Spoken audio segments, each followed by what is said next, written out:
It's Lucha de Mayo here on the podcast devoted to the classic and sometimes not so classic genre cinema of yesteryear. This is Monster Kid Radio, or Lucha Kid Radio, I guess you could say this month, because it's Lucha de Mayo. And see, I'm saying it right. See, I can say it right. I usually do now, but every once in a while, y'all make me slip. See how I made it your fault? Anyway, my name is Derek Kim Cook, the writer, producer, and host, and luchador aficionado here at the podcast, and I want to welcome you to the show. So, for the most part, every May, we take a look at luchador monster movies, or luchador sci-fi movies, luchador genre films. Not all of the luchador movies from Mexico in the 60s and 70s dealt with monsters or aliens, but most of them did, and those are the movies that we love the most when it comes to luchador monster movies, and that's what we're talking about this time around. We have got Kenny from old Mexico joining us this week to talk about a movie that, well, he picked it. It's called, I keep going back and forth. Should I try to pronounce these titles in their native language? I'm not going to, because I will totally butcher it. But I will tell you that translated, it could mean a couple of different things, like Blue Demon versus the Invaders, Blue Demon versus the Lady Invaders, Blue Demon versus the Seductresses. Yeah, it's Blue Demon, and he's facing some lady aliens, and it's a cool little flick. I had a really good time watching it, and an even better time talking with Kenny about it. And I appreciate Kenny going out of his way to make this happen. There was not a lot of time to get this prepped. I wasn't 100% sure we were going to do Lucha de Mayo this year because of just how everything's going down and my schedule and how I've had so many life changes as of late. And we got the second shot this Sunday, and that really knocked me out of commission for a day and a half or so. And, it's just been kind of a crazy time. And Kenny was a champ, man. Dude, I appreciate you so much. So thank you for doing this and for going out of your way to making sure I understood what the heck was going on in the movie. And we'll talk about that during our conversation. Also, it's not all lucha around here. It's also ultra, because we've got Mark Matzke and the Beta Capsule review this week. Another episode of Ultraman, the original series, the one that really kind of, is it fair to say started it all? I mean, Ultra Q was before Ultraman, but Ultraman really is what took off and became the friend. You know what? Just listen to Mark. He'll break down this week's episode for you. I also want to go through the executive producer roll call. These are the folks that have helped Monster Kid Radio through our Patreon campaign over at patreon.com/monsterkidradio. If you are a patron at the Toho level or higher, which means you pledge $3 a month, we consider you an executive producer. And I'm going to go through the list of names right now. Now, I'm going to do this a little bit differently because, I don't know, I just want to be sensitive to people who might not want their name blabbed all over the internet. So I'm going to just mostly do first names and initials unless you know them as somebody who's been on the show before, because a lot of these people have been guests on the show as well. Independently of being a patron. Anyway, enough with the jibber-jabber. Executive producer roll call. We have Anthony Wendell, Alistair Hughes, Dennis, I'm going to say Dennis P in this case. I'm sorry, man. Jason G, Jonathan A, Justin G, Mitch Gonzalez, Terry Mount, Bayou Hunter, Blaine B, Charles Babbage, Chris McMillan, Curtis, Don E, Jerry Green, James Moore, Jeff Polier, Jeff Owens, Karen Joan Kahotic, Michael H, Paul Curtis, Steve Sullivan, Steve Turek, T. McKay, Timothy F., Todd O., Tracy and Scott Morris, Ingrid C., Jess O., Kevin Slick, Myron R., Tammy A., and, well, this week's guest, Kenny from Old Mexico. If you want to be included in the executive producer roll call or just help support the show through Patreon, please head over to patreon.com/monsterkidradio. You know what else we're going to do this week?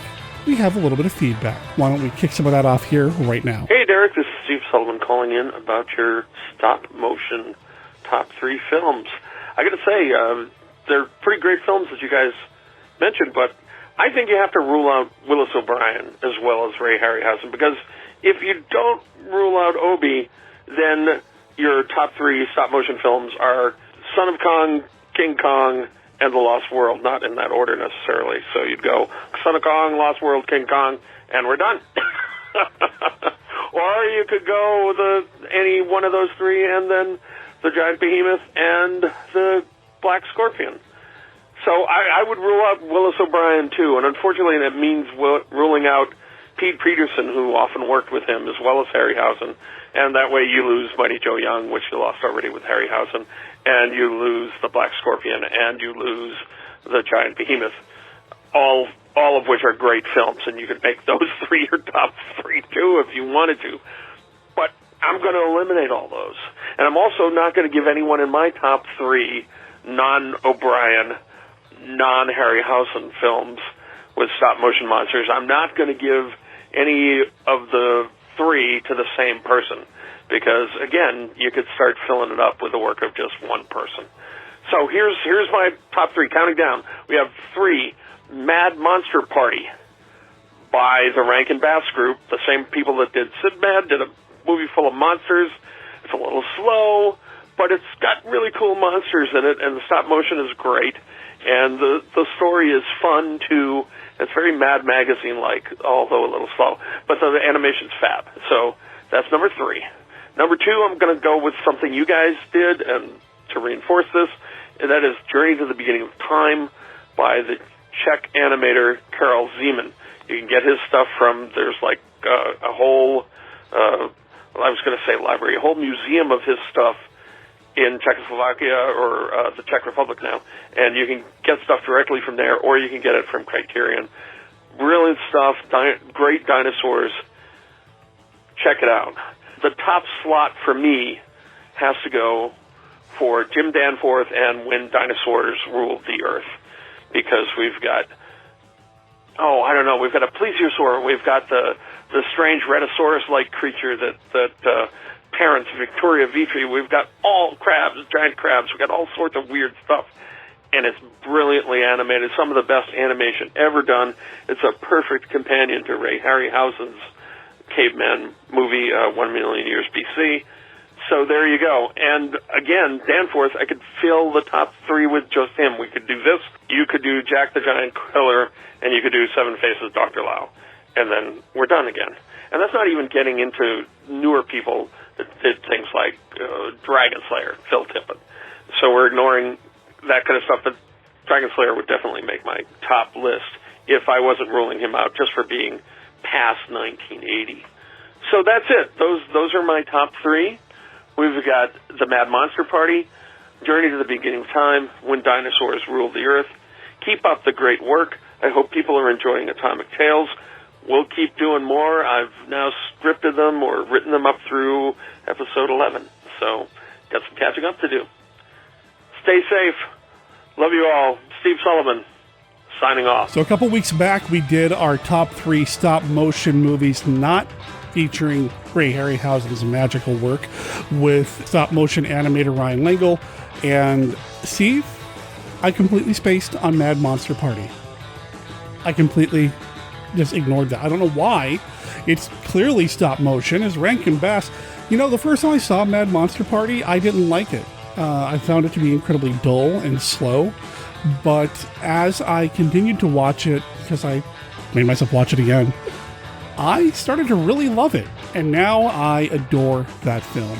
And When Dinosaurs Ruled the Earth, yeah. I mean, that's Hammer. You can't go wrong with Hammer. Also, Atomic Tales.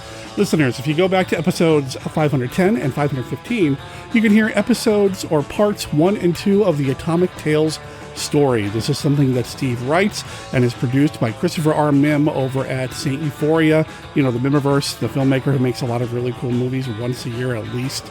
Anyway, we're going to be playing another installment of Atomic Tales this week here on the show. Let us know if you want us to keep doing it. I have fun playing it, just sometimes I forget to run it. So, Steve, thanks for the gentle reminder. I really appreciate it. Okay, we've got another voicemail here from Captain Billy. I did trim some of it out because it was just personal between him and I, but I wanted to include this portion of the voicemail. Hey, Derek, it's Captain Billy. I just saw a trailer, and I mean just saw a trailer for a movie called Endless Night. It's from 1973, and there's lots of dialogue and lots of music. Oh, by the way, music by Bernard Herrmann. I just finished watching a movie, and the trailer was on the disc, and interesting trailer. You may be able to play it. A lot of talking, a lot of music. like 3 minutes long. So it's a nice piece of film. It's got Brett Eklund in it, and it's supposed to be based on an Agatha Christie book. Thank you for calling that in and letting me know about it, because I had never even heard of this movie, and you'd think, since I'm a fan of Bernard Herrmann's music, I would have, stumbled across this title at some point, but yeah, never heard of it before, and I did check out the trailer, and this movie looks incredibly cool. It looks so cool that I'm going to play the trailer here in a second, and then we'll get on with the rest of the show. And you know what? Before I do that, I probably ought to tell you that the music you're hearing right now is the song Beatnik Bandit. We have played this on the show in the past before. In fact, we played it back several years ago when we had Kenny on the show talking about a Santo film. The band is the Blue Demons. They gave us permission to play this song on the show back then. We're playing it again now. I hope you enjoy it. You'll hear it in its entirety at the end of the show. You can find the band on Facebook. There's a link in the show notes. Okay, let's get to the trailer for Endless Nights and the rest of the show right now. Gypsy's Acre. A quiet place in the country. No hint of anything sinister. But sunlight and shadows can play strange tricks. That was the first time I saw Ellie. Very first time. A beautiful girl. A summer romance. All perfectly innocent. And yet... I've got a feeling we're being followed. That's funny. That's what I thought when I came here. Get away from this place, girl. Go now before the harm's done. Tell nobody, not even your closest friend, the terrifying secret of Endless Night.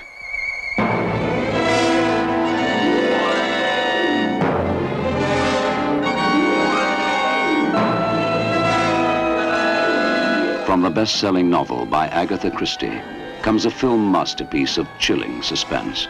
And yet, curiously, it is a love story. Mike, please don't go. Please don't leave me. Please, please. I've never met anyone like you before. Never, never. This really is a love story. But nothing is really what it seems. 11,000, 12,000. It's a deadly game of pretending. 13,000. For everyone. 14,000. Even Mike, who plays in one world and lives in another. Where to now, madam? Back to Claridge's, Rogers. Certainly, madam. Close friends get closer all the time. I really love Ellie, Mike. But the house in Gypsy's Acre keeps its secrets. I can't see anything. Your health, madam. It's a house of tomorrow. A house of many surprises. But what seems like a fabulous place to live may be a fantastic place to die. Stay where you are.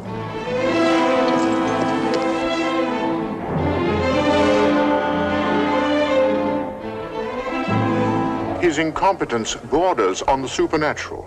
I can't reach you.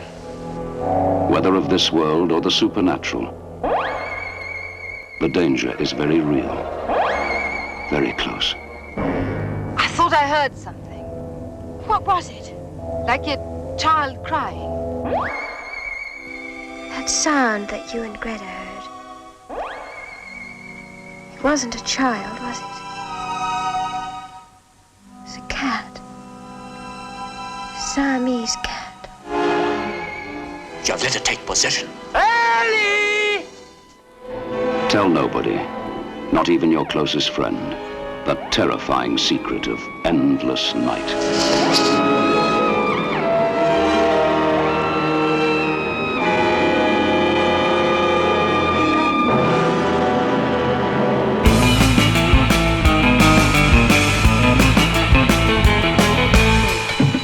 From the creators of 1 million BC,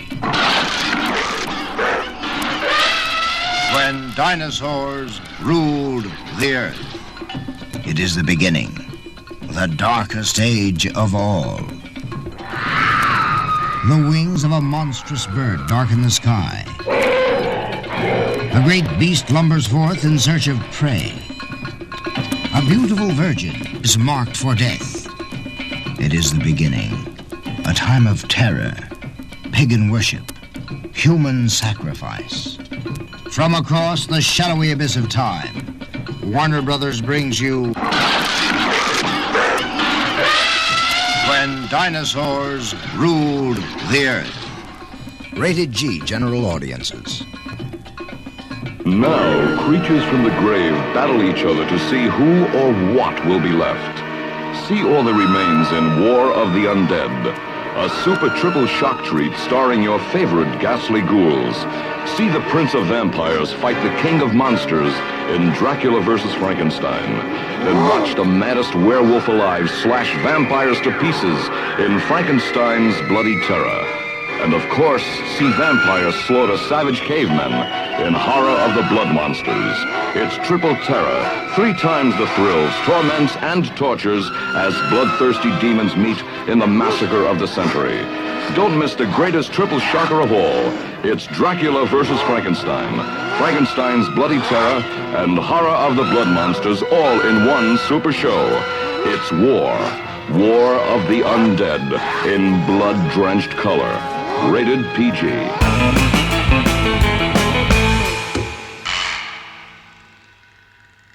Live from the Land of Light in Nebula M78, home of the mighty Ultra Heroes, it's Monster Kid Radio's Beta Capsule Review.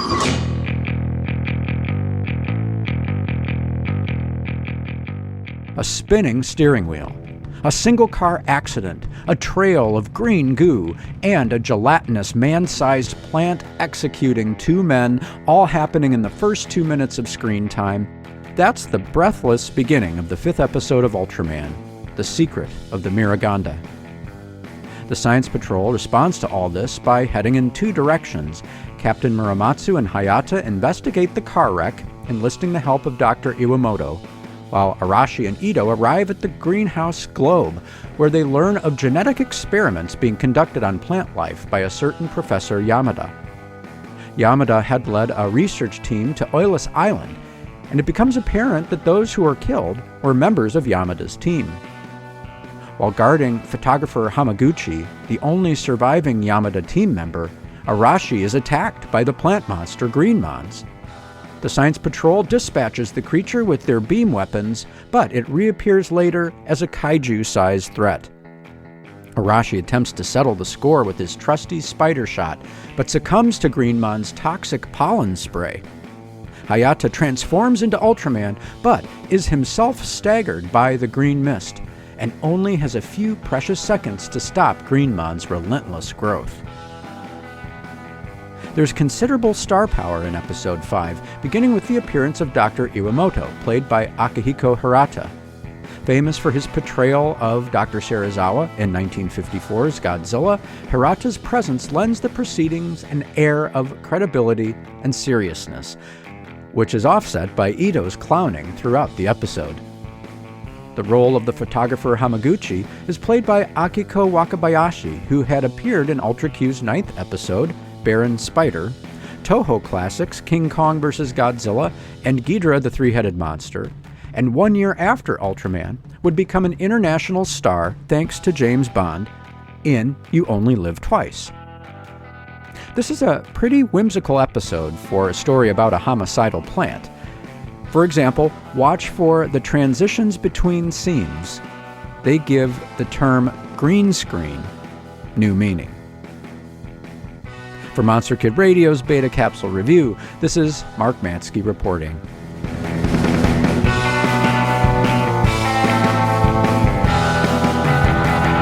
Mad Monster Party! Mad Monster Party! Starring Boris Karloff, and in order of their appearance, Dracula, Frankenstein, the werewolf, the Hunchback, the mummy, Dr. Jekyll, Mr. Hyde, and in order of his disappearance, the Invisible Man. Also starring Phyllis Diller as the hostess with the least. Mad Monster Party! Mr. Mummy! They're playing your song, honey. Let's dance. It's a come-as-you-are party that's out of this world. You don't get invited. You get committed. It's a psychedelic scary. With the grooviest ghouls of all time. Mad Monster Party!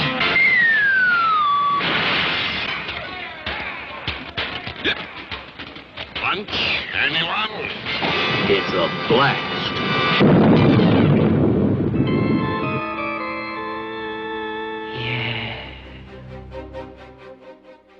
I am Dr. Lee Cushing. Welcome to my Chamber of Horrors. Dr. Cushing's Chamber of Horrors is a serialized monster rally novel in the tradition of the classic Universal and Hammer horror films.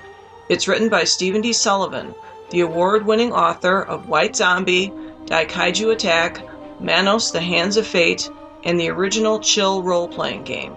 My goal is to recreate the thrills of the Monster vs. Monster films that we all love. We'll have vampires, werewolves, mummies, psychic twins, and scheming madmen. And that's just in the first storyline.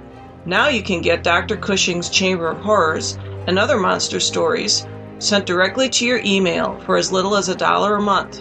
For just $2, you'll get all the chapters in advance, plus bonus stories and other perks. Sign up now at CushingHorrors.com or visit sdsullivan.com for a Patreon link. I do hope you've enjoyed your visit. Please come again, and remember, the chamber is always waiting for its next victim.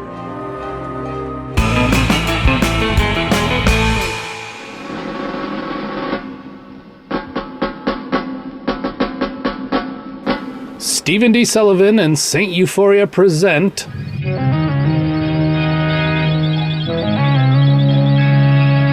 Atomic Tales. Stories of science, mystery, and excitement. This episode features the latest adventure in our fantastic original series, Strange Invaders. Tonight, we continue our adventures and reveal a bit about the start of the invasion in a story we call Bugged by Flying Saucers. Join us now as we present another in our continuing series of Atomic Tales. I didn't get this job because of my dad. The young blonde driving our bureau car remarked out of the blue. I never said you did, I replied. But you thought it. She insisted. Everybody at the agency does. Just because my dad's a general. And the liaison to the U.S. Science Bureau, I noted, and immediately regretted doing so out loud. Gloria G.G. Brock turned and glared at me in the back seat. I'm not just a secretarial assistant, Agent 1. I have a degree, you know. One day, I'm gonna be an agent. I'm sure, I replied, but could you keep your eyes on the road while you drive, please? My chauffeur, cum future agent, turned back to driving and laughed. Afraid you'll lose another bureau car? What is it, 2 now in less than a month? The second one was Agent 7's, and this one would be on you if you put us in a ditch. But you were there when that second car got destroyed, she continued, ignoring my dig. I nodded. Guilty as charged. It was the bugs again, right? She asked. Gigi had passed all her security clearances, so even though she was a new hand at the Bureau, I felt safe being candid with her. Yeah. She gave an impressed whistle. Giant bugs, who'd have thought? How'd this all start? I mean, I've read the files, but you were there too, right? Yep. So tell me about it. If I'm going to be an agent, I need to know what it's like in the field. I could see no polite way to weasel out of this conversation, so I settled into the back seat and resigned myself to filling her in. It would be a long drive to the airport for my rendezvous with Agent 2 anyway. Okay, here's the deal. I have to admit, I wasn't too impressed when Prof. Tarragon sent me out to investigate a series of flying saucer reports in the Rockies. People have been seeing unidentified objects in the sky since the Kenneth Arnold sightings back in '47, right? Gigi nodded enthusiastically as she drove. You bet. As with a lot of incidents, I continued, the center of these sightings was pretty remote, but, like any good agent, I quickly made my way via the nearest airport and then picking up a bureau car to the town of Moret, Colorado, population 150. How long have you been seeing these lights, Mr. Jensen? I asked. Oh, a few weeks now, I guess. But call me Tim, stranger. Everybody does. I didn't quite catch your name, Mr. The scrawny middle-aged man flashed me a gap-toothed smile. He was dressed in jeans, work boots, and a red and black flannel shirt. Against the chill of the late spring evening, he smelled of tobacco and stale beer. Agent Raymond, I replied. It's bureau policy to give only first names when possible. Luckily, mine can pass for either, avoiding the need to elaborate. FBI? Jensen inquired. Something like that, I said, briefly flashing my Science Bureau shield. USSB, official government business. He nodded knowingly. I figured some of you government types would want in on this. That's why I called the Air Force. They didn't seem too interested when I called, but... But here I am. So, what made you contact us? Well, it ain't natural, is it? Things buzzing about the sky like that, not making no sound? They ain't airplanes, I can tell you that. Oh, you certain about that? You bet your boots I am. I worked a carrier back in the war, Pacific Theater. Ain't no planes of ours can move like that. None of the Japs neither. Silent as ghosts they were. And one minute they're flitting about over the trees and between the mountains, and then the next, boom, vanished. Shoot right up into the sky, faster than you can see, I expect. I didn't used to believe in flying saucers, but now... He trailed off, thoughtfully, gazing down from his mountainside cabin into the wooded valley stretching out below. The scent of the pine trees wafted to us on a gentle evening breeze. The sun had set and darkness was closing in. The first stars already blazed brightly in the cerulean sky overhead. So they're saucer-shaped? I asked. Jensen scratched his balding head. Well, not exactly. It's hard to describe. They're big lights and they glow like a yellowish green. Sometimes they flash. Sometimes they just burn bright. How big, would you say? Hard to tell up on the mountainside with them so far away, but I'd say maybe 5 or 10 yards across, maybe more. And like I say, they're moving fast, and there's one now. He pointed down into the wooded valley below, and sure enough, a bright green light flitted over the treetops. It moved erratically, sometimes looping or turning at obtuse angles, sometimes vanishing for a few moments before reappearing somewhere nearby. I told you, Jensen enthused. Silent as ghosts. Ain't no aircraft can move like that. Reluctantly, I had to agree. I had no way to tell how big the thing was, but it was too persistent and moved too strangely to be fireworks or any kind of aircraft I knew. Let's go check it out, I suggested. You know these woods better than I do, Tim. Jensen paled. No, thank you, Mr. Agent, sir. I don't want to turn into no mindless alien slave. I seen that They Come From Outer Space movie. You go look if you like, but pardon me if I don't put my neck in the same noose. Disagreeing would have been pointless. So with a few grumbled words of thanks, I fetched my flashlight and my pistol from the glove compartment of my Studebaker and hiked downhill toward the phenomenon. As I went, a second weird light joined the first, darting above the treetops in the valley, moving very fast and changing direction frequently. Soon, it and the first light were circling each other, before veering off and streaking between the rocky mountainsides. Definitely not swamp gas, I muttered to myself as the slope leveled off. I couldn't help but feel that there was some kind of intelligence behind the movement of those uncanny glows. And then a third light appeared, and a fourth, joining the others in their weird aerial ballet. I squinted into the gathering darkness, still trying to determine how large the objects were, or what their true shape might be, but to no avail. The circle of illumination from my flashlight played across the bed of pine needles and low scrub ahead of me, but I still missed my footing on the uneven ground. I stumbled, and for a moment the beam careened wildly across the treetops and into the sky as I tried to both keep my footing and hang on to the light's sturdy metal housing. Just as I righted myself, one of the circling lights suddenly broke off from the rest and veered in my direction, its glow flashing brighter as it came. I dropped the flashlight and caught my balance, drew my gun and took aim. "Don't make me shoot, whatever you are," I called, well aware that the thing might not hear me or even understand English. I ducked as it zipped overhead, a drumbeat buzzing sound droning in my ears. The thing wasn't nearly as large as I'd guessed from a distance, but moving at that speed, I figured it could still take my head off. It looped around a tree trunk and came back at me. "Halt, or I'll shoot," I warned. It didn't stop. It streaked straight toward me. I fired. 3 shots, dead center, just like they teach you in the service. The light seemed to break up. The weird buzzing sputtered and my oddball opponent tumbled to the ground. Turned out, it wasn't that big at all. only a bit larger than a dinner plate. Its glow pulsed as it writhed on the ground, dying, its 6 spiky legs flailing. I'll be damned. A firefly. Needless to say, it was a lot bigger than any firefly I'd ever seen before. I felt kind of bad that I'd killed it. I picked up my flashlight from the forest floor and kept the beam aimed at the ground. The rest of the oversized bugs, there were 6 of them at the peak of their activity, left me alone. Strangely, the body of the one I'd killed quickly disintegrated, decaying in mere moments into a pool of foul-smelling bug guts and glowing greenish goo.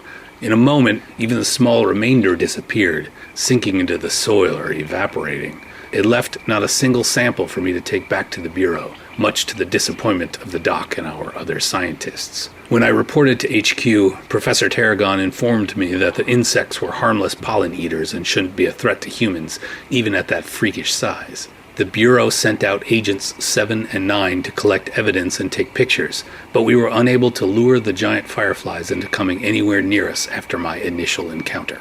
Maybe they'd learned it was dangerous to mess with human beings.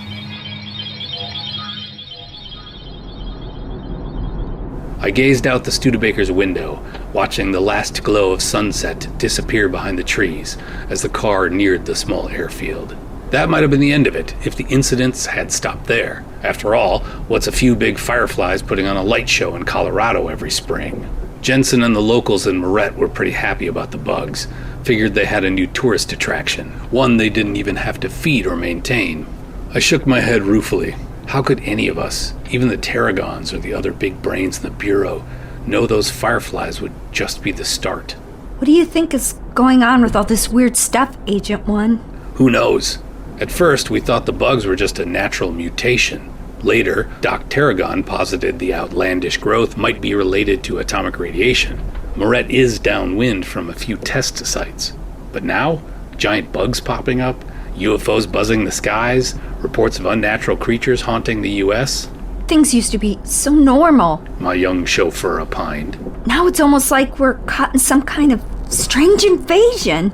Yeah, almost, I mused. So, you said that Colorado was only the start. What happened next? When did the Tarragons decide there was more to it? When did the Bureau expand, and... I thought you said you'd read the files. I did, but hearing you talk about it really makes the whole thing come alive. For a moment, I almost thought she was flirting with me, but I quickly dismissed the idea. She was cute, I'll admit, but she was also barely old enough to vote, and a general's daughter to boot. Whatever happened after that, we'll have to wait for our next ride, I replied with a grin. We're here, and I've got a plane waiting. Keep your nose clean, Agent Brock. I will, she assured me. Don't take any wooden nickels, Agent 1. I won't. And try not to crash Agent 2's car, she added laughingly. The Bureau's not made out of money, you know?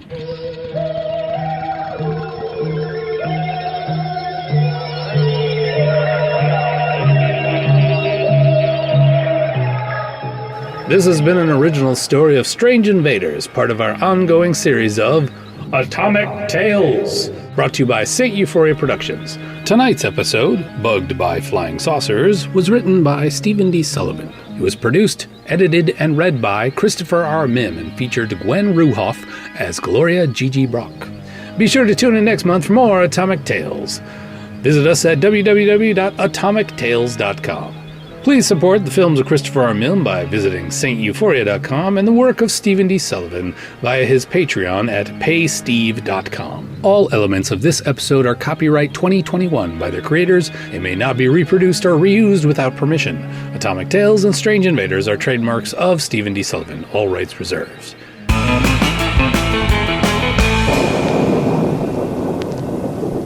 From the creative genius of Roger Corman, who brought to the screen Edgar Allan Poe's most shocking horror tales, comes the ultimate in blood-chilling screen experiences. The Terror, starring the incomparable Boris Karloff. You think I'm mad, don't you? In the role he was born to play, the Terror, bedeviled by his own mad, all-consuming passions. With my own hands, I killed her. The Terror. His evil, mystic powers go beyond man's wildest imaginings. If he resists, kill him. American International presents The Terror, starring Boris Karloff, Dean of all horror demons, in this, his most demanding terrorization, The Terror, a film group production in color and Vistascope. 3 animated TV series, 3 animated feature films, over 50 years of stories, over 150 characters, 10 core comic book titles, 27 spin-off comic book titles, nearly 30 limited series spin-offs, and of course, 4 feature films. Well, okay, 5 if you count Captain America Civil War, or maybe it's like 4.5. The Avengers are a Marvel Comics mainstay, and no matter how many films crush it at the box office, or how many more Avengers spin-off titles come out, it all comes back to that original comic series that Stan Lee and Jack Kirby thrust upon the world in 1963. And I'm going to read the entire run. My name is Derek M. Cook, and I'm a recovering comic book fan. Over on my YouTube channel, Comicstalgia, you can join me as I make my way through the comic with my Reading the Avengers YouTube series. Every episode, I'll take a look at an issue of the comic, share my thoughts about the story, its artwork and characters, and reflect on how the issue may have impacted or inspired other facets and corners of all things Marvel.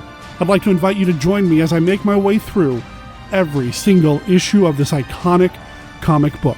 Assemble with me at tinyurl.com/readingtheavengers, or look up Comicstalgia on YouTube, where you can find all the previous episodes and even subscribe to make sure you don't miss anything while we're reading the Avengers. That's tinyurl.com/readingtheavengers. Nuff said.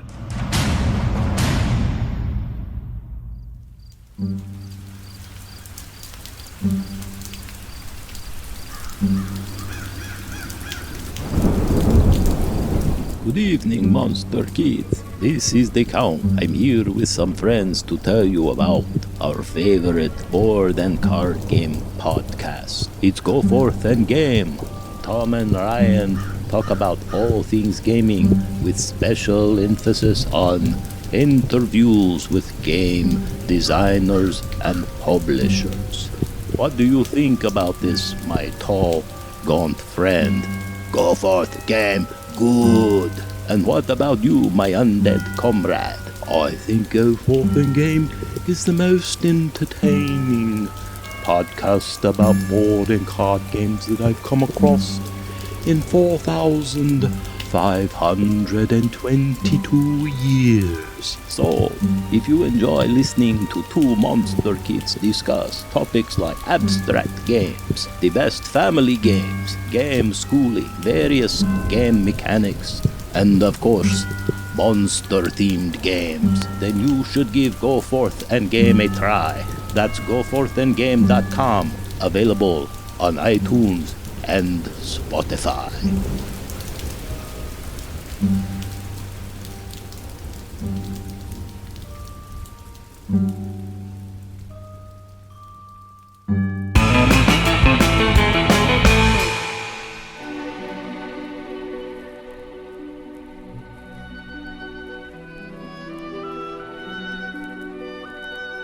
This is Count Dracula, and I'm here to offer you a friendly warning. Derek and his guests often get excited, and occasionally this results in revealing key plot points of the movies they're discussing. You know how the children of the night, monster kids, can get sometimes. So consider yourself warned. And don't come begging to me to kill them for their transgressions afterward. I have more pressing issues to take care of, like that pesky Van Helsing. Okay, listeners, I didn't know if I was going to do it or not because I just wasn't organized enough. It's been a heck of a year, and I didn't get enough luchador movies in the hopper here to talk about on Monster Kid Radio. But if there's anybody that I know that I can count on to tag me in when it comes to a wrestling match, it's Kenny from Old Mexico. How you doing, man? Doing good. How about you? I'm doing good. Welcome to Lucha de Mayo. I did it again. Darn it. Lucha de Mayo. I swear.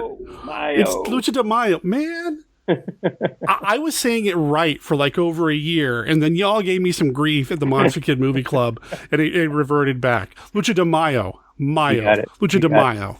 You got it. Oh, man. How are things going, man? Before we started recording, you said that you got a chance to see the original King Kong versus Godzilla in a theater.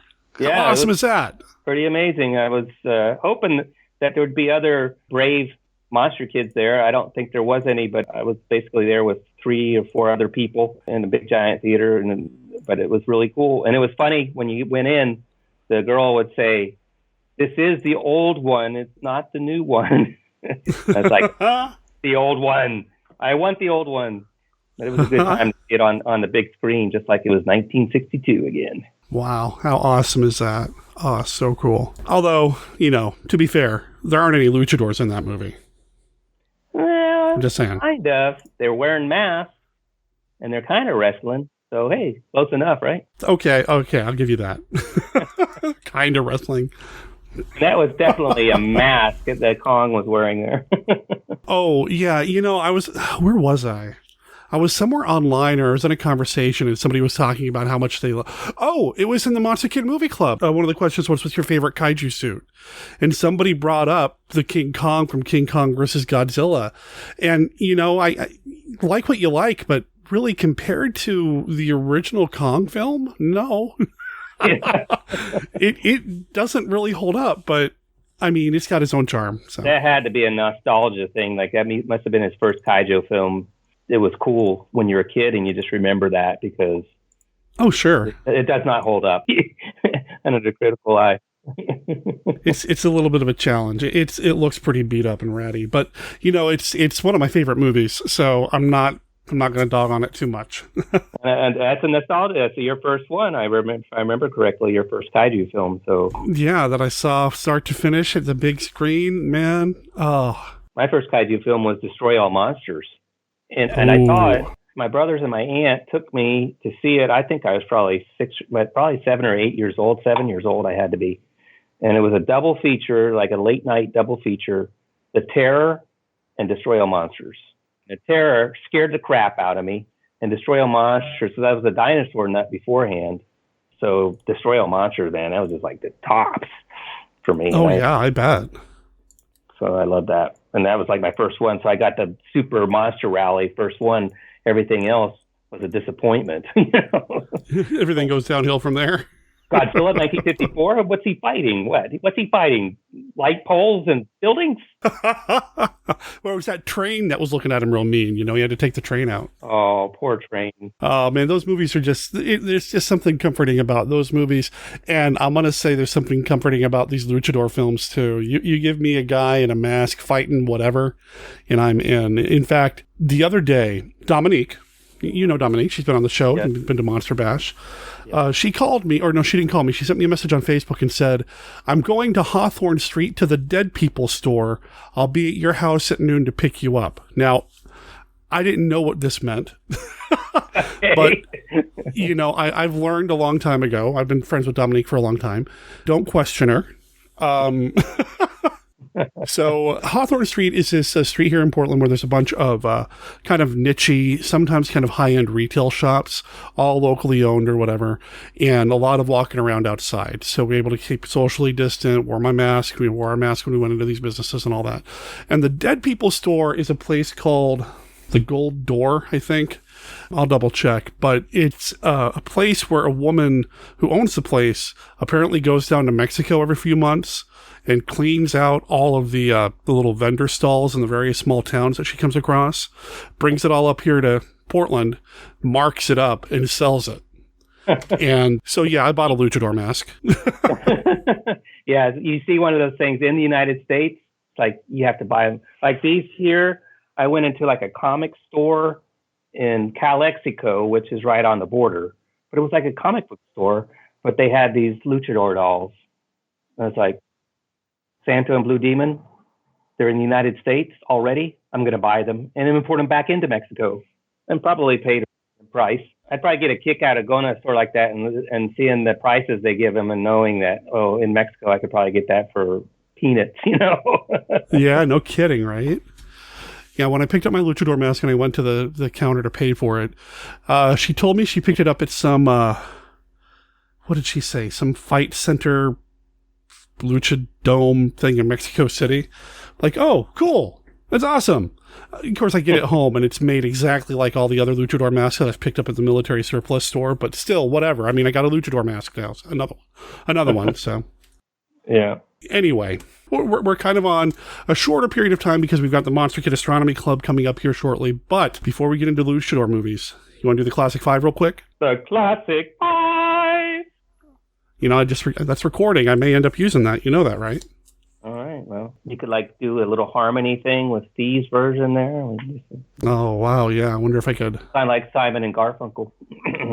Kenny and Steve, Simon and Garfunkel. Awesome, I like it. The Classic 5! All right, the Classic 5, for people who don't know, it's a game that we play on every episode of Monster Kid Radio. I've got a deck of cards here. I'm going to draw 5 of them and take a breath. Each one of these cards says a this or that, which movie do you prefer style question on them. There are no wrong answers. It's just a way to get Monster Kids talking, start some new conversations, make some new friends. Kenny, are you ready to play? I am ready. Now, you've probably gone through every one of these already, but you know what? Our answers change on a weekly basis a lot of times when it comes to what's your favorite this or your favorite that. So here we go. Now, counting the original, what's your favorite Hammer Dracula film? Not counting the original, and it has to be Dracula. I would have to say, I'm going to say Dracula AD 72. Yes. Again, it all depends on where, and like you say, it changes all the time. The first one that came to my head is Dracula Has Risen from the Grave, because I've seen that more often. That was played a lot on Creature Features with Bob Wilkins, and I think that's the one I've seen the most. But when I think about it, I'm not really a big fan of the movie itself. But I like Dracula AD 72. I dug it, Dracula is back. In the first Now Dracula movie, Dracula AD 1972. And with this new motion picture, an unrivaled event, Horror Ritual. You will participate with the Transylvanian vampire himself, swearing you in as an honorary member of the Count Dracula Society. He comes back from the living dead to extend you his personal invitation. Join me in the Horror Ritual. You heard it with your own ears from his blood-red lips. Get your honorary membership card when you see the new Dracula movie, Dracula AD 1972, and participate in the Horror Ritual. Rated PG. Parental guidance suggested. I dug the 70s thing. A lot of people don't. And it's got Caroline Munro, not a big role, and the opening scene on the wagon and Van Helsing killing Dracula with the wagon wheel. That's fantastic. And the images that you see, like in Famous Monsters, of that fight are so memorable. So I'm going to say that one, Dracula AD 72. I'm a big fan of creative vampire killings. And, if you can do something other than just a traditional stake in the heart, you've got my attention. And this one does use the wagon wheel. And then later on, he basically burns away and drowns one in a bathtub with running water, which is just fantastic. And I love that too. So, hey, I love it. All right. Card number 2. Ooh. Favorite giant monster, Kong or Godzilla? Ouch. Oh. I go with King Kong. Yeah?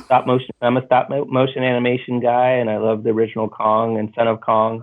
Their little nephew, Mida Joe Young. I like the Japanese King Kongs too. I like King Kong Escapes was one of my first kaijus. Destroy All Monsters was there. I saw several on Creature Features, but at a little matinee theater in Springfield, Oregon, when I was a kid, I went to see King Kong Escapes, and I loved it. I love King Kong Escapes. I just think he's a cool monster. And of the new movies, my favorite of the 4 legendary films is Skull Island. I thought King Kong was really good in that, and I enjoyed that, and I liked that they did the fights in the daytime. I'm tired of these new CG kaiju movies with all these nighttime fights. I like the daytime kaiju thing. So but at King Kong, I like Godzilla too, but my favorite Godzilla movie is Godzilla versus the Thing. His entrance in that movie is fantastic when he comes out of the dirt. I love that. But really, King Kong, my favorite of those 2.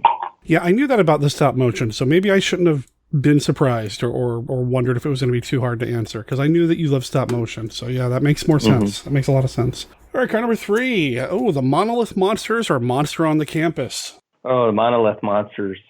Monsters on the Campus is a movie I saw when I was younger. Creature Features again, and I enjoyed that movie. And Monolith Monsters was one that was hard to see, or was not available. When I finally saw it, I got the DVD set of those 50s sci-fi, Universal sci-fi films, and I'm amazed by Monolith Monsters. And if I were to say, okay, I'm gonna watch a 50s sci-fi, I would probably pick that one, because I love Tarantula and I love Incredible Shrinking Man as well. Those are my favorites, but I've seen them many times. The Monolith Monsters I've only seen like twice, and it's the one that's most.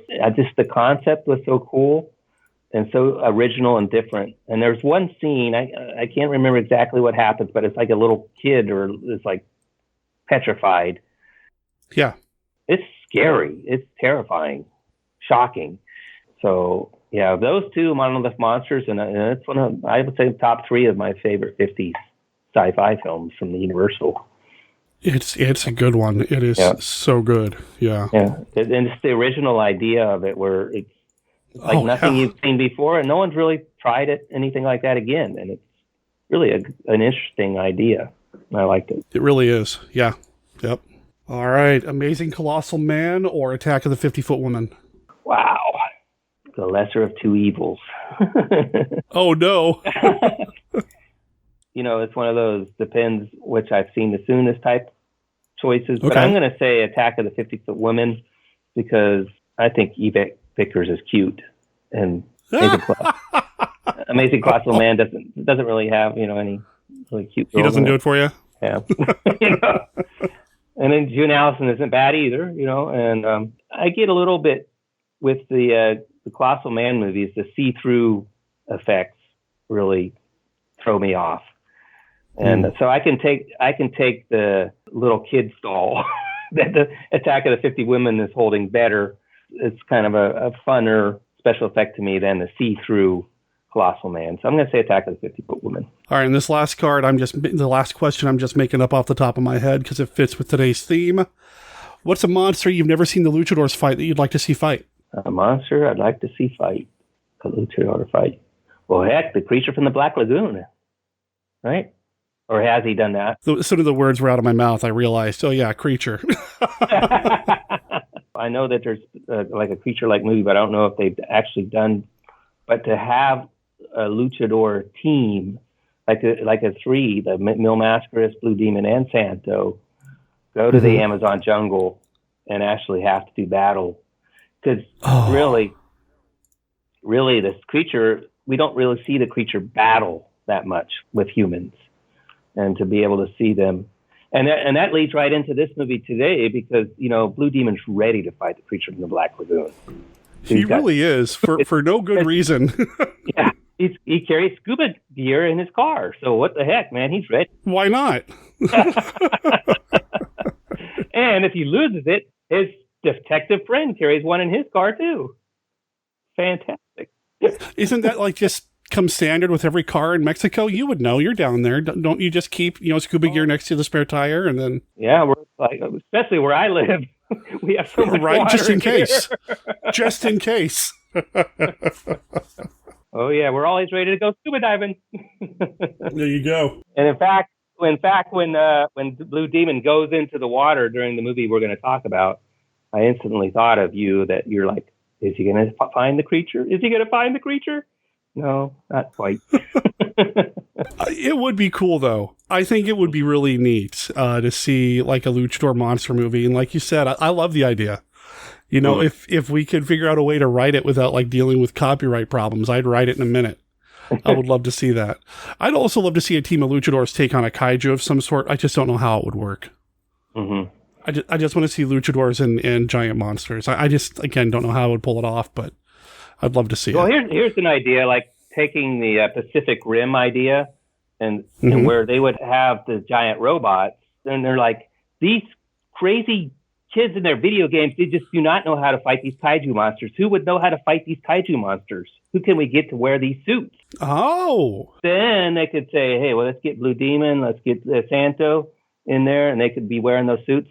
And then they could do the kaiju robots. They could say, hey, hey, we're going to paint it up, And then have those guys, behind the scene guys, go, hey, did you hear? They're going to have Blue Demon and Santo run these things. Let's paint them up, and then they can paint masks on the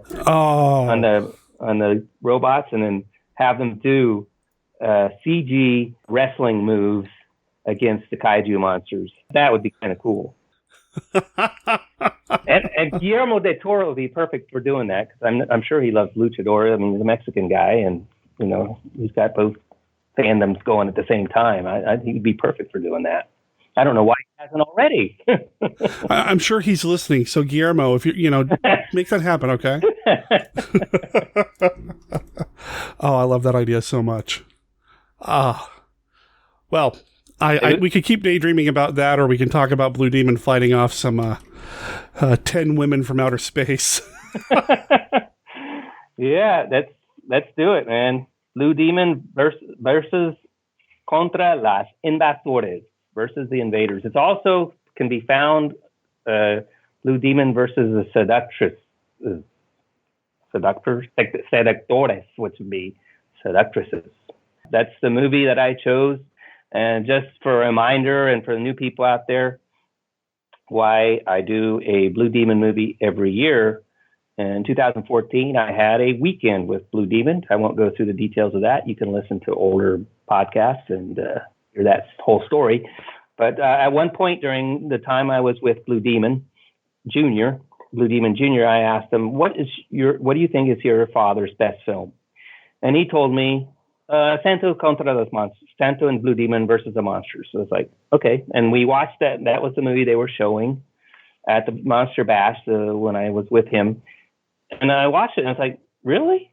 Because Blue Demon's role in that, he's basically turned into a zombie and fights against Santo, but he doesn't really act, and he doesn't have a lot to do in that movie.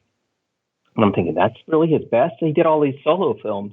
So I'm like, I've been wanting to go through all of his films and seeing, is that really his best film? Come on, Blue Demon Jr. Your dad did solo films. One of these has got to be better than that, where he's actually acting and talking and stuff. So that's been my goal. And I'm telling you right now, at first watch on almost all of these films, there's the hands on the forehead going, oh my goodness. But when I watch them again and again to prepare for the podcast, they just grow on me. I don't understand it, but they grow on me. And this one too, I have fun with this one. Again, that's our favorite word. I'm going to try not to use too much this time. Is fun, but that's what these are, and this is no different. I agree with you. There's something about them that just is magical, and the more you watch it, the more the magic grows. And I don't know what it is. It just happens, and I love it. They're so much fun. Yeah. So this is a 1969 film, and it's hard to believe. It plays like a 50s film. It really does. The movie it reminds me most of at first is Mars Needs Women, except this time it's Mars Needs Men, the plot line, that is. And it's interesting. One of the things I like about this movie, they're not going big. When you think about like Plan 9 from Outer Space, it's fun and super and funny, but it's super ridiculous when you think about it. They're supposedly going to take over the world with this Plan 9, and it's just like no. But these girls come to the Earth, and they're basically here. It's like, we need to kidnap a handful of guys and take them back. There's a virus killing our men, and we need these guys to hopefully we can get a vaccine to help our guys not be killed by this virus. So it's very topical for this coronavirus time, the movie. Mm-hmm. So it's not on purpose. It's just happy accident. The thing is that the basic theme of the movie is them coming to kidnap some guys, bring them back to their planet, and use them, use their blood to make a serum that goes against the virus. And so they're not there to take over the world. So the screenwriters kept it small because, hey, we don't have a budget. We have like 50 cents to make this movie. So let's keep it small. That's one of the number of things that I'll bring up during our talk today. Just the positive aspects of a really cheesy movie. But that, to me, I like the idea they're keeping it small. They're not overdoing it. It's not like they're invaders are going to take over the world, by landing in a lake and fighting with a Mexican wrestler. We picked out some guys. We like these Mexican guys. We picked them out. We're going to take them, and that's all we're going to do. So that's the basic storyline. But there's some interesting things in that. Like, for example, in the movie, and I know we're not going to, I don't feel like going through the plot. That's basically the plot. And I think... Yeah, it pretty much is, yeah. I want to encourage people to watch this, so I don't want to tell them the whole story. But I do want to tell, talk about a few things. One of the things I found interesting in the storyline as well, somewhat original, I feel like, I don't remember seeing this in another movie. A lot of times you'll have a situation, so there's a group of alien women, and then one of them will fall in love with a human and basically betray the rest of them. But in this movie, there's actually two traitors. And they established that pretty quick in the movie that, hey, there's two women. So one is Narda. She falls in love with Blue Demon's friend, who's a detective, Ramon. And it's like a positive thing. Like she doesn't want this to happen. She doesn't want Ramon to be taken. She wants to live a life on Earth. She loves Ramon, and she becomes like a heroine. It's kind of sweet, yeah. Yeah. The other girl, Nita, she falls in love with this mad scientist. This is wacky. But,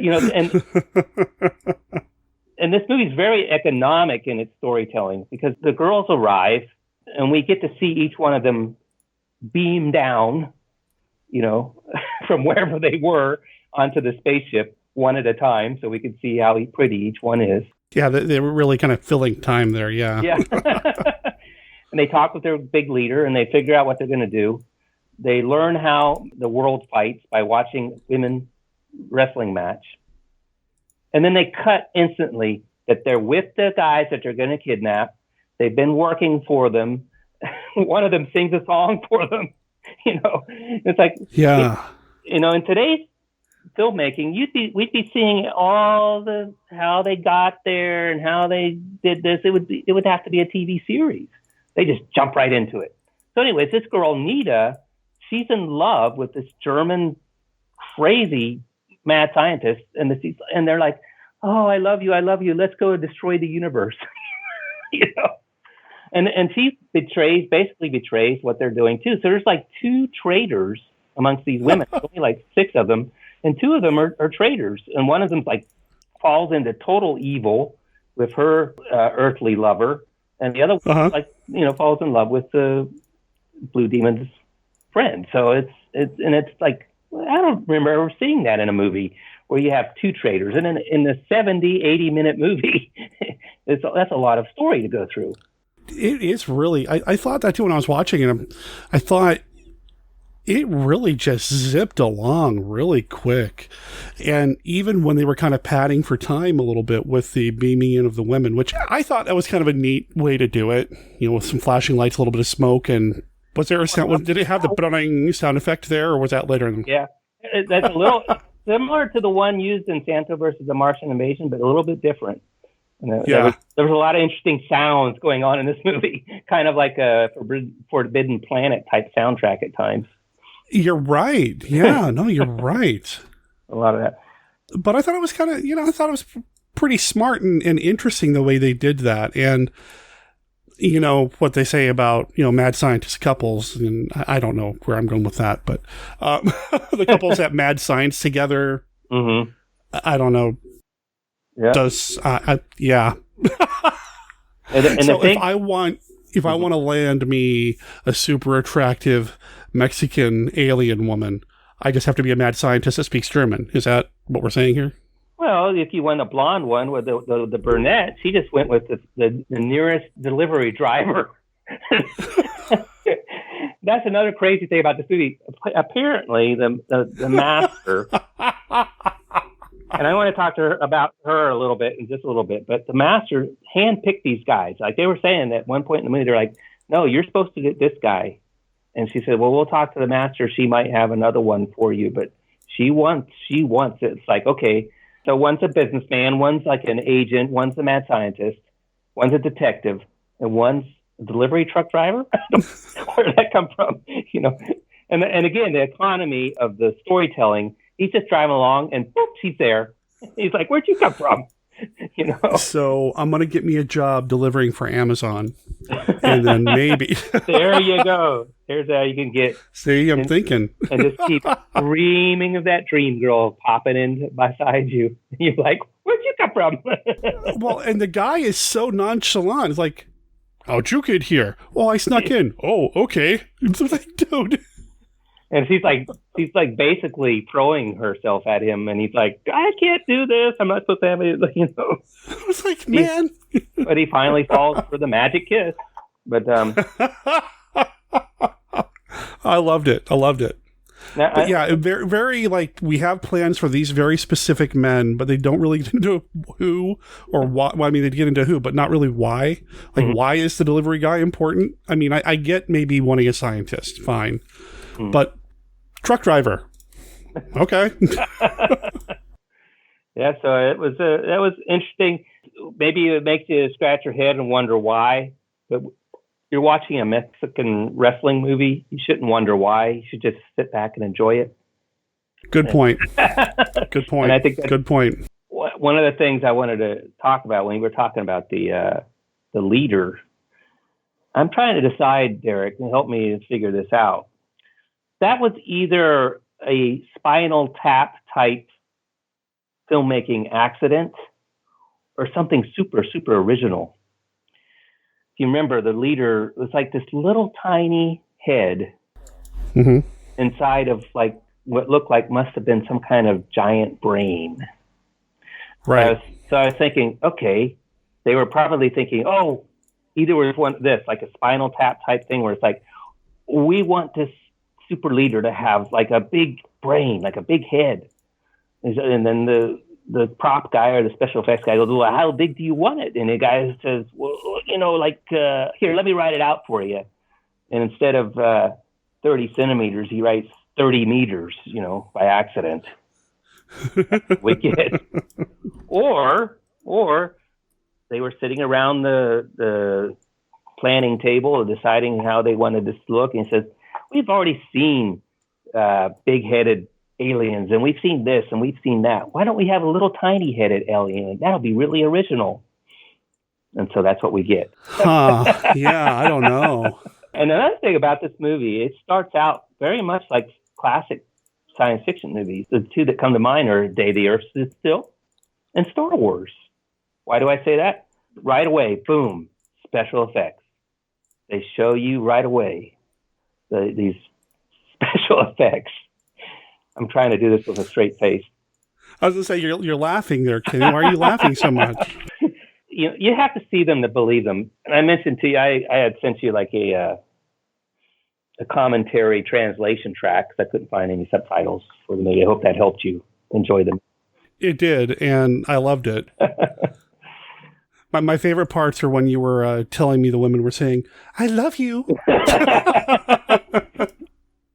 Yeah, I kind of acted on those ones. Well, anyways,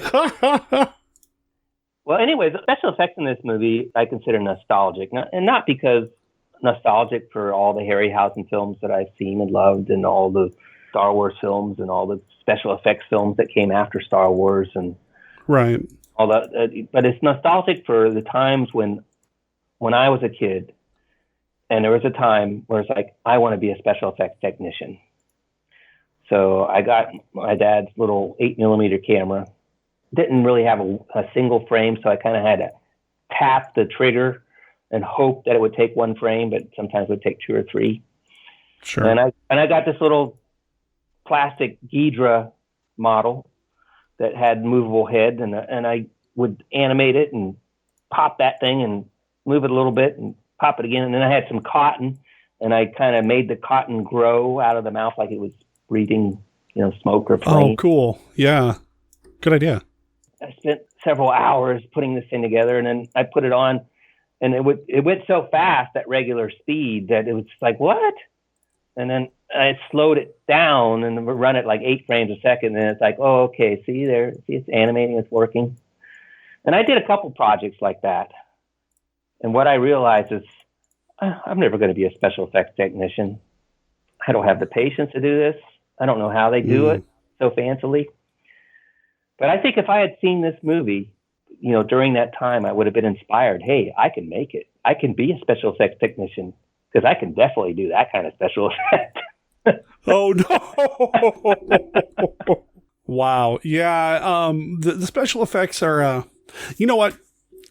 I love the DIY. I love the do-it-yourself kind of approach. I love that I can tell that they just put a model in a fish tank and said, there's our spaceship in a lake. And it's so obvious. I mean, but it's great at the same time. It's like, it's great. And you think about this, Derek. This is not the 50s, the 40s or the 50s, where you're having, where you're used to seeing this with Plan 9 from Outer Space and other movies. Sure. They don't have it to do the special effects. This is 1968, 1969. We're talking Star Trek, and Star Trek, and they had Star Trek on Mexican TV. When I got there, they were showing reruns of Star Trek. I learned a lot of Spanish watching reruns of the Star Trek dubbed into Spanish. Oh, okay. 2001: A Space Odyssey. So they knew what special. Yeah. People knew what this, but that's what they gave us, and for me, it was like laughable, but also nostalgic, and made me realize, hey, I try too. At least those guys got their special effects into a movie that played in movie theater somewhere, and we're watching and praising today. So yeah, and having fun with it. Off to them. Sombreros off to them. Hey, there you go. There you go. When they cut to the first time they cut to the shot of the model in the fish tank, I actually expected them to be like, I was like, oh, I'm going to see something really clever here, because now we're going to find out that this is actually a fish tank in some dude's office. It's going to pull back and reveal, nope, it's the spaceship underwater. I'm like, oh, okay. I was hoping. Well, that would have been an interesting angle where they are actually like miniature aliens. Oh, there you go. Oh, I love that. But then they would grow up, and then they would miniaturize, and then they could have Blue Demon in the fish tank battling goldfish.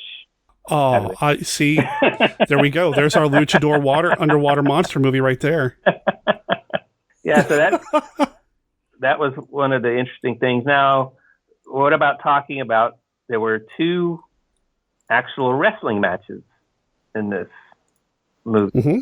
The first one, the context of it was kind of interesting. So these alien girls they just talked with their master. They got their marching orders. And then their leader says to them, well, let's see how these people fight so that we know we are ready for, we can learn and be ready for them if we have to fight them. And through the magic of alien television, they beam into a women's wrestling match, right, straight from Mexico. And so I loved that. What did I just show this past weekend? Was it the Aztec women? Yeah.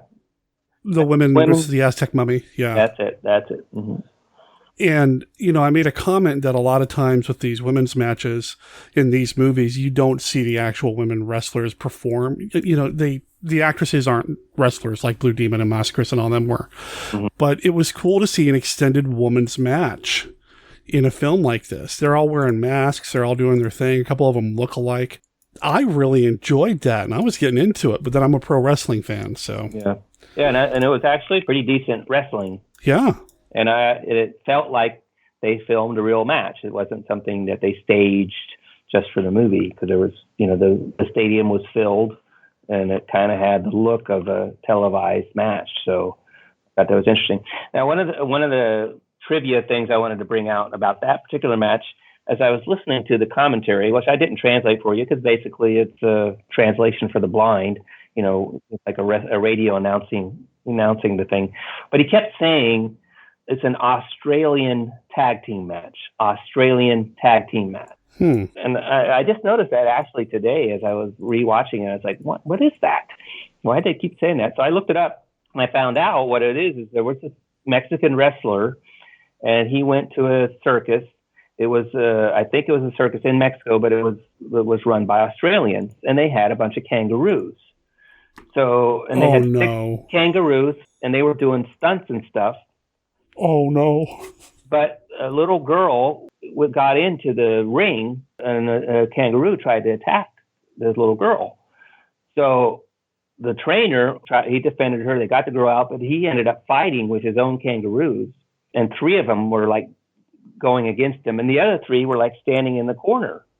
And I don't know if this is a legend or what, but this is what I read on a Mexican wrestling site. And so this wrestler watched all this, and he was like, wow. What struck him was it was like 3 versus 3. It looked like 3 wrestlers were wrestling at the same time, while the other 3 were on the outside waiting, like a tag team match. But instead of 2 versus 2, it was 3 versus 3. And he went back and told his buddies, why don't we do a wrestling match like this? And that's why they call it an Australian tag team match. Believe it or not. It was on the internet, so it must be true, right? Well, that's true, right? Yeah, they wouldn't make something like that up. That's what I read. So I'm going to believe that until I hear something different. And it's actually, I found that on a reputable Mexican internet site from a reputable TV company. So it wasn't just some kid or something invented. I don't know. That was kind of interesting little trivia on that match. The other match that we see. Yeah, it did take us a while. Yeah. This movie is kind of King Kong-like in this way.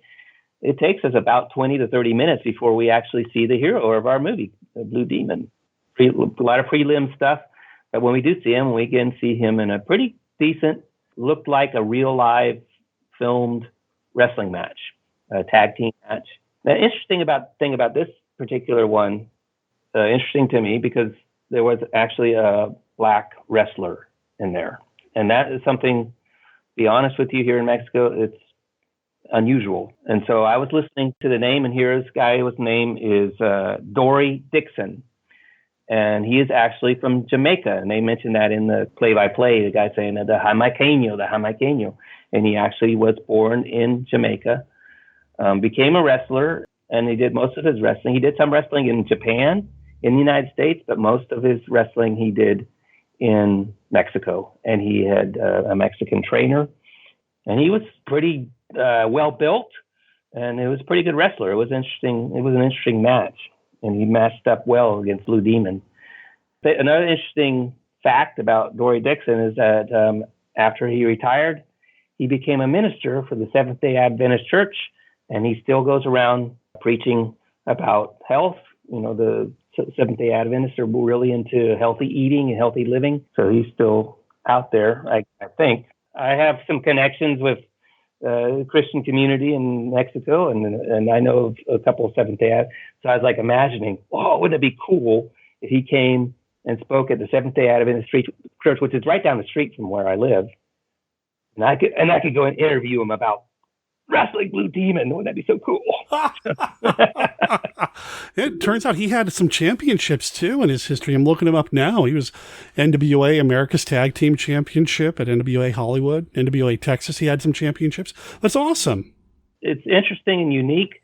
I think there was a couple of Asian wrestlers in the Mexican wrestling in its time. There's a couple Asian ones in there, but it was like, whoa, I've not seen a black wrestler.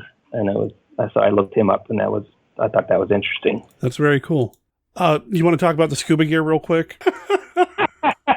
There's a point, all of the movies take place around a lake, and this little boy tells Blue Demon and his friend that these girls come out of the lake, so they decide, well, you know what, we better investigate. So Blue Demon goes to his beautiful white 66 Mustang, opens up the trunk, and he just happens to have, along with his trunks and extra mask, scuba equipment.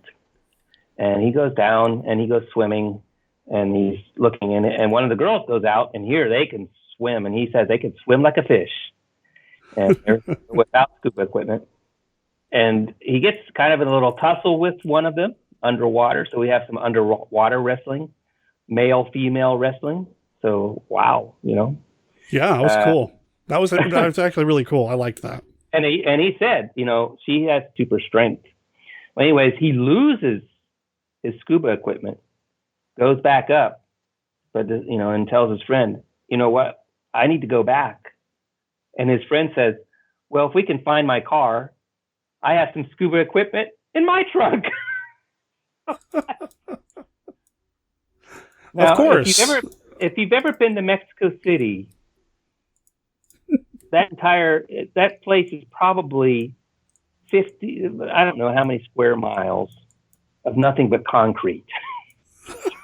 So absolutely no reason for anyone to carry scuba equipment in their car. There's just no reason.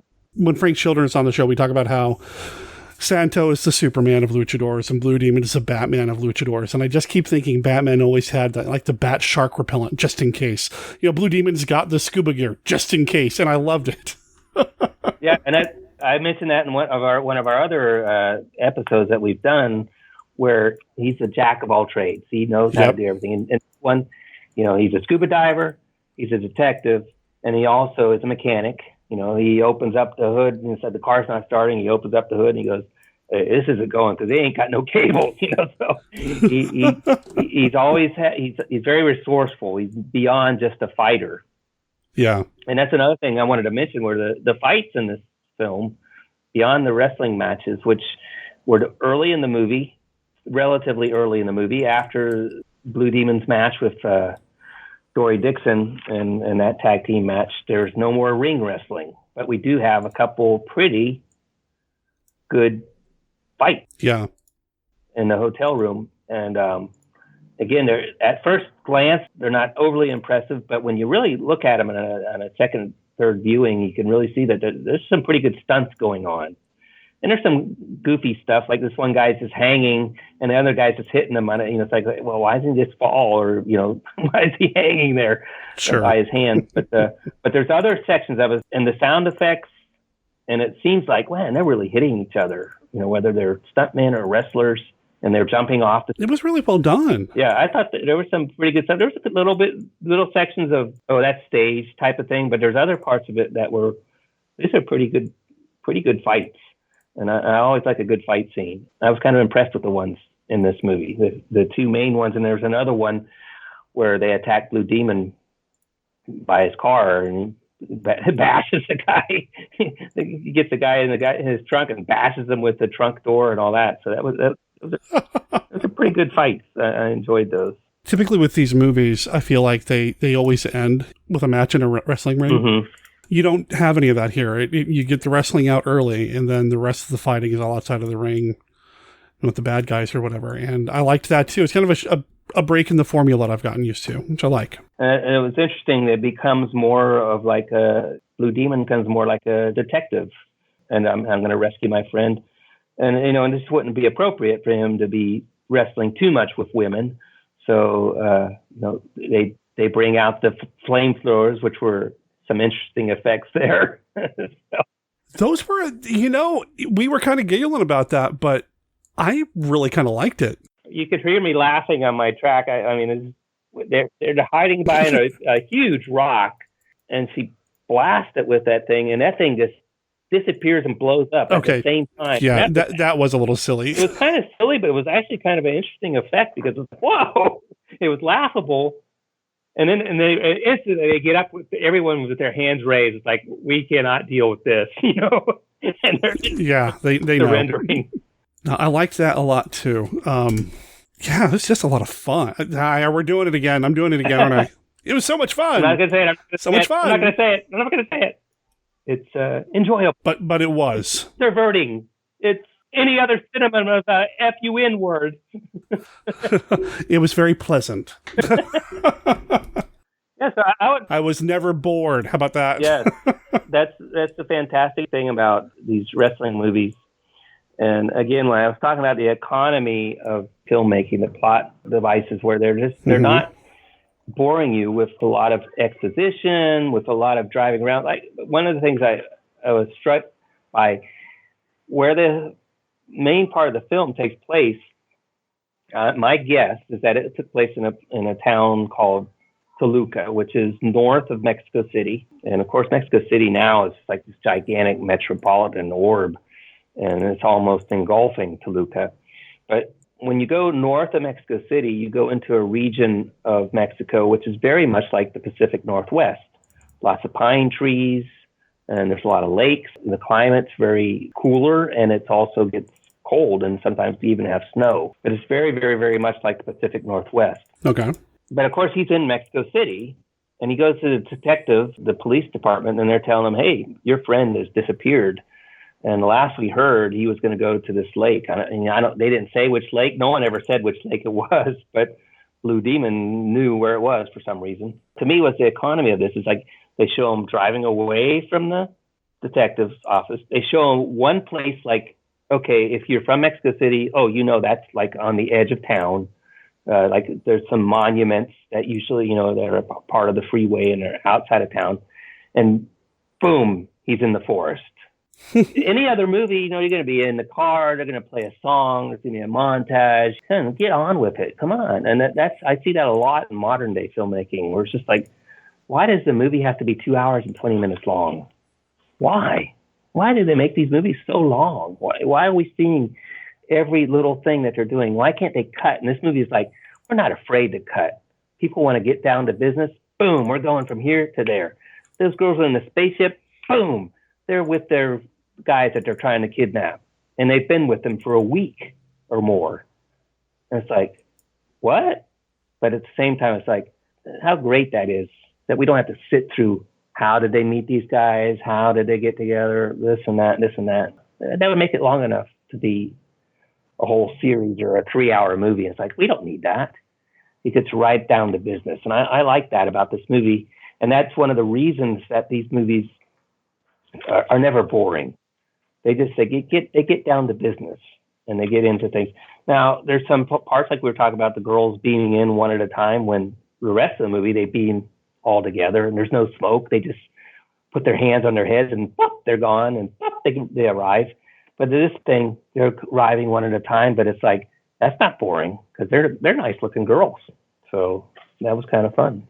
So I enjoyed this movie again on multiple viewings. The first time I got it and the first time I watched it, I was kind of like, oh my gosh, this is so cheesy. I can't believe it. What year was this? When you realize who it was made for, at this point in the late 60s, these were kids' movies for adolescents. A lot of kissing going on and some intense kissing. Well, and the whole thing with the I'm not your secretary anymore, so now we can go out to dinner, and the whole implied bit with I'm your secretary, so I don't know. It's really kind of that stereotypical the boss has got a little something going on with the secretary kind of thing. Yeah. Yep. You can't watch this if you have to be politically correct. Do not watch older Mexican movies. You will be offended. It's part of the thing. Yep. Yeah, it's just part of the thing. I think we all kind of know going into it that's what we're going to get, and it's just a look at the times. But that's not what these movies are about anyway. These movies are about Blue Demon or whatever luchador is the lead saving the day, and save the day he does, and I love it. I love him for that. Yeah. Another section during that whole section where they're showing the girls kidnapping their different men is the one with the song. That was kind of a weird thing to me, but the song was kind of a weird song. You had made a comment about that song, but what was it called again? Did we get a title or? The main line that she's singing is "How Black I Am." But she's talking about her heart. It's harder to translate singing. But that was the line she kept on saying, I'm so black, I'm so black. And I thought that was kind of a strange song. But basically she's singing about, her, not treating her man right or something like that. To me, that seemed kind of out of place. And it kind of replaced the dancing that we've seen in other movies. This one had a little dancing sequence, but it was thankfully kind of short. The main girl and her guy were in the nightclub for a little bit, and they showed maybe like 30 seconds of dancing. And the last one, they had like a 3-minute dance sequence that had nothing. anything. A lot of dancing. Yeah. And this one, they had a short thing, but then they had this song. And again, I feel like, I needed more time to investigate and see, did this girl become a star, or was she trying to become a star? Or did someone do her a favor? Or why was this song in the middle of this movie? Because it didn't really fit. And again, the song wasn't horrible. It was kind of unusual, but it wasn't horrible. And there was little sections like that where, it was like, was that necessary? Kind of didn't need to be there type of thing. But other than that, the movie just kind of moves along, and you just never, it doesn't let you breathe. It just keeps going from place to place, getting to the end of the movie. And it's a somewhat satisfying ending, And I almost was waiting for the very end for the famous Jack Harris question mark to come out. Could it be possible that we'll have a sequel? They didn't get their guys. Those people are still dying of the virus. They could always come and pick up some more. So maybe we'll have a sequel someday. Maybe. What one can hope. I don't have much more to say about the movie, except it's out there. You might not be able to find it with any kind of subtitles or anything, but it's one of those movies you don't really need subtitles. I mean, it's the language of lucha. Yeah. What more do you need, right? I did go looking for it when you first brought up the movie to see if I could find a copy somewhere. I have a few places that I can source these things out at, and I didn't have any luck finding any kind of subtitled or dubbed. A lot of times even there might be a fan subtitled track out there, and I didn't even find that. I'm doing a project that's heads up for people. You're going to be hearing repeats of my audio look at Famous Monsters this month during the Mexican Lucha thing. They're 2 years old, so you shouldn't mind that. And I won't be doing video segments because I have a project, kind of a subtitling project. And I found a really easy way on this program I have to do the subtitles, and I'm moving through it pretty quick. So maybe I'll do a subtitle on this and just get it out to our friends at Monster Kid Radio. Oh, we'll have to talk more about that. That sounds fascinating. Again, there's not that much dialogue in this movie, so I could probably handle that, and it would be kind of a fun little project to do. Again, it's a movie that you'll have fun with, that's even without subtitles, like many of these Mexican movies. Of course. All right. Well, Kenny, thanks for doing this. I know we kind of snuck it in, kind of spur of the moment. I appreciate you being flexible with me in terms of timing and willing to do this. I miss chatting with you, man. That's the biggest thing that I miss about the convention is I miss seeing my friends. I miss hanging out with you, brother. So thank you. Sometimes I feel like I've wanted to do something. I even mentioned this to you once, but just do something even with other people.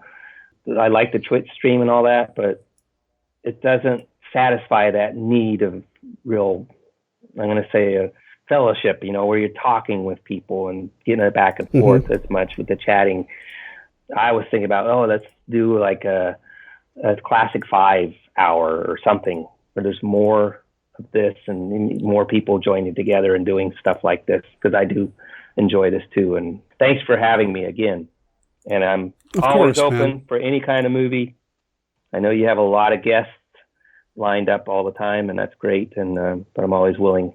And if you need another Mexican monster movie to fill out this Lucha de Mayo, I could do another one. It's up to you, buddy. Yeah, I might take you up on that. We'll see how it goes. But do not. Do not fail us for Lucha de Mayo.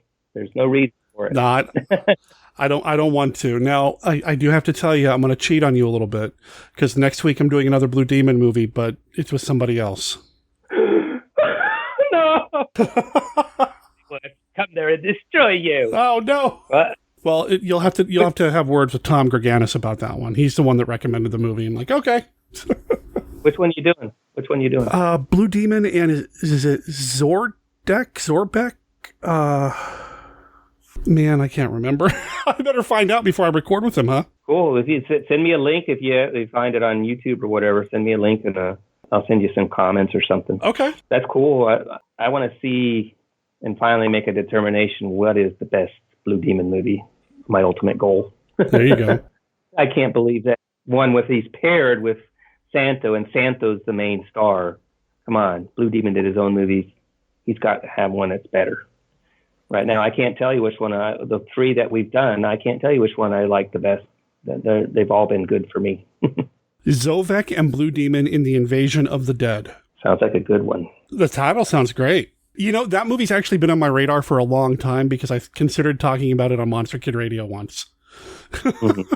I'm sorry. Not Monster Kid Radio. I'm sorry. Mail Order Zombie, way back in the day. So. Oh, okay. So, yeah, it's been on my radar for a while. So I'll let you know how it is. Right. All right, Kenny. All right. Well, it's good talking to you. I'll let you get back to your streaming, and hopefully we'll be in touch sooner rather than later. Yep. Thanks again, man. Yep. Adios. Okay. Bye-bye.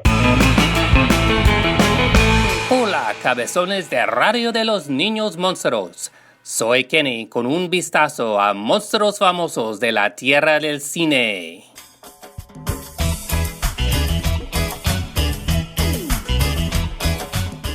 To celebrate Lucha de Mayo, we are going to look at a 4-part series featured in Famous Monsters 121, 122, 124, and 125, which all came out in 1976, entitled Monsters from Mexico, Terror from Below the Border, which was written by Walt Lee. The editor introduced the first article with these comments.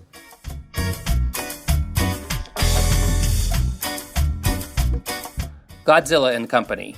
You entreated us to show you all the terrors from Tokyo, the nightmares from Nagasaki, the horrors from Hiroshima, and we did in issue 114. We covered Mad Labs for you at your request. At your behest, have done our best on Lugosi, Lon Sr. and Jr., Lee, Cushing.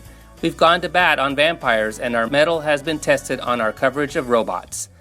Now, in a 2 or possibly even 3-part feature that will be referred to for years to come as the definitive Mexican monster movie guide, we bring you the results of 20 years of research by the celebrated creator of the legendary reference guide to fantastic films, Walt Lee himself.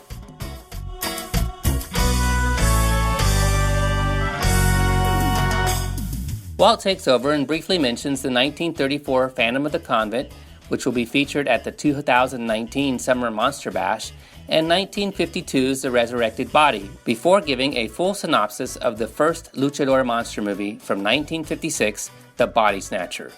He then continues with a look at the Nostradamus series, which was a Mexican serial that was converted into a 4-film series which features Herman Robles as Nostradamus, who is a vampire, not a prophet.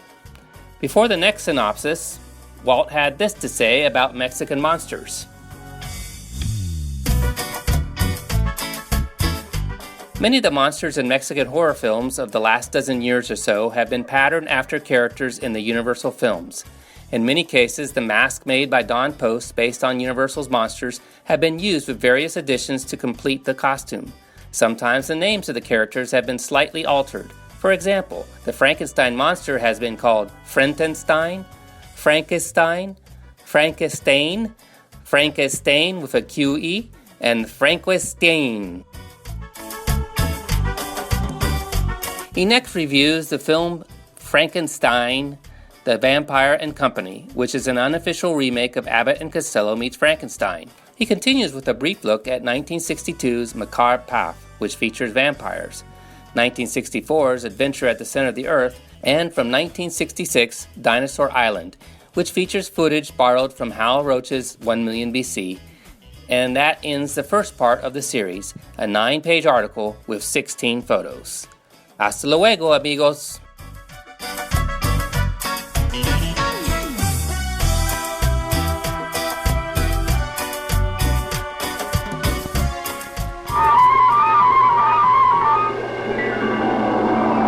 Colonel, the message is, Mars needs women. These were the words that startled the world. This was the reason for an invasion that shocked the Earth. Martians, beings from outer space, with one prime objective.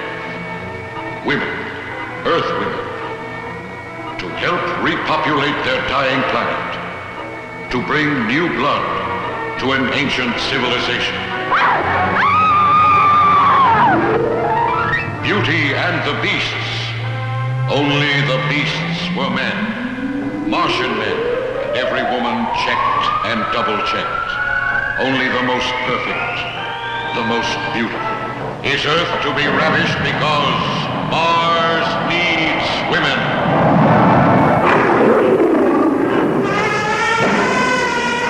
The world's mightiest monster meets the world's mightiest menace. King Kong, bigger, stronger, more ferocious than any living creature, faces his greatest challenge in King Kong Escapes. For now, Kong meets his greatest foe, a duplicate King Kong, created by an evil genius, built of indestructible super steel, 60 towering feet of invincible robot. King Kong, who can defy the might of modern artillery, tanks, missiles, the vast strength of prehistoric monsters, clashes with the Kong of Steel in the battle of the century in King Kong Escapes. All new, all thrilling, more fantastic than ever, King Kong Escapes. A Toho Company limited picture, a universal release in Technicolor.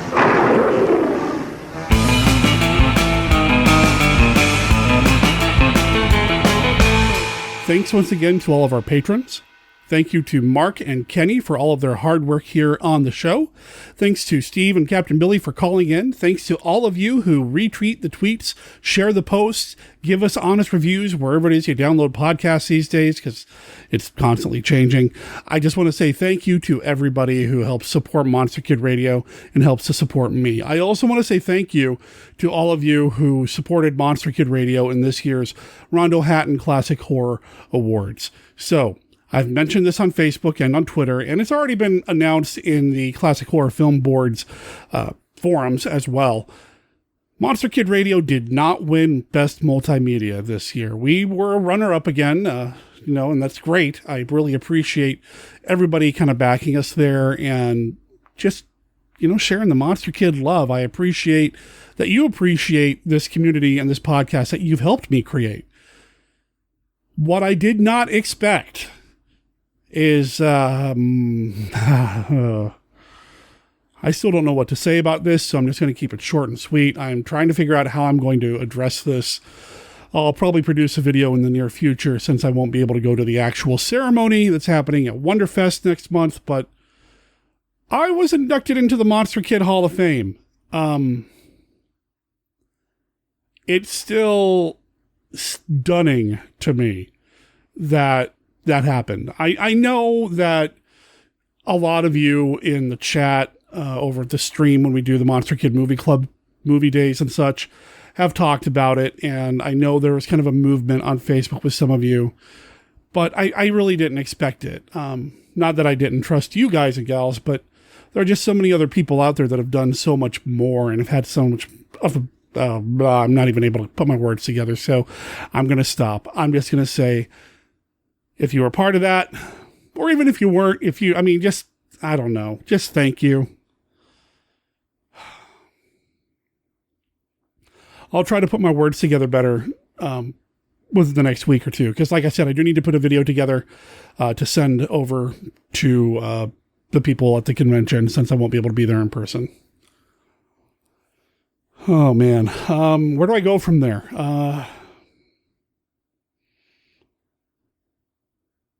Also, congratulations to friends of the show who won Rondo Awards as well. I'm not really prepared to do this, so I'm just off the top of my head. Ansel Faraj won for Best Short Film for The 1,000 Lives of Dr. Mabuse, and Dr. Gangrene won for Best Interview for an interview he did with Bruce Campbell in Scary Monsters magazine. I know Steve Turek also placed really well for Best Interview for his interview with Donnie Dunnigan on the Die Hard Movie podcast.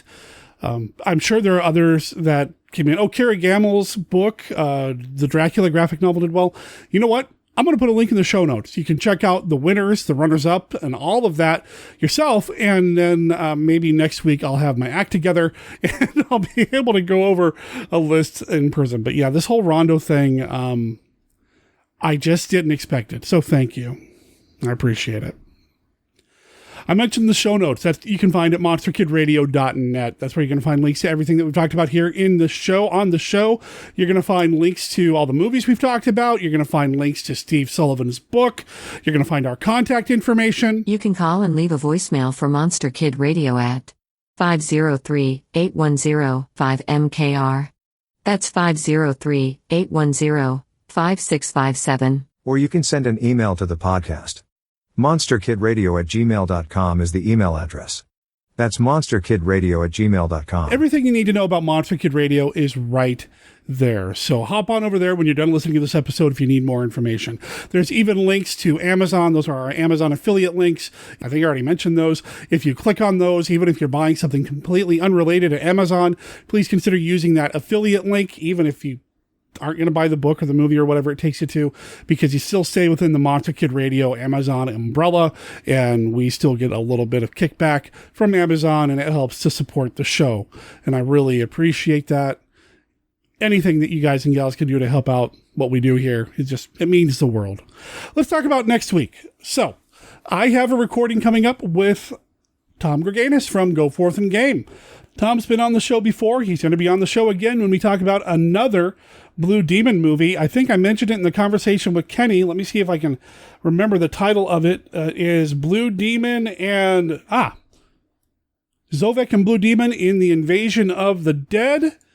I have never seen this before, but like I told Kenny, it's something that's been on my radar for years because I was going to talk about it on Mail Order Zombie way back in the day. So we'll see how that goes. I'm excited to talk about it with Tom. So that's coming up. I also have a message out to Frank Schilderner to come on to talk about a Mil Mascaras film, hopefully here soon. I don't know which Mil Mascaras film we're going to do. We're starting to get to the point to where it gets more and more difficult to find a luchador movie that has a subtitled track. The big ones, they have subtitles. You can find maybe like a fan-produced subtitled track somewhere. But once you start getting more and more obscure, it gets a little bit more difficult. So Frank and I are trying to come up with a Mil Mascaras film. If you have any suggestions, I'm all ears. I'll take whatever suggestions to Frank and we'll go from there.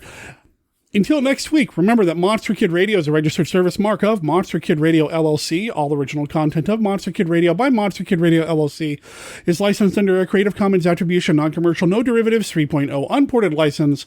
Of course, that doesn't apply to the song Beatnik Bandit. That is copyright The Blue Demons, which you can find on Facebook. Just look up The Blue Demons. Now, I don't think they've put out any albums lately, and I wasn't able to easily find any of their music for sale online. However, on their Facebook page, they've got links to various performances that they've done recently and that sort of thing. So check them out over on Facebook and let them know that Monster Kid Radio sent you. My name is Sarah Kim Cook. I'll talk to everybody next week. Adios.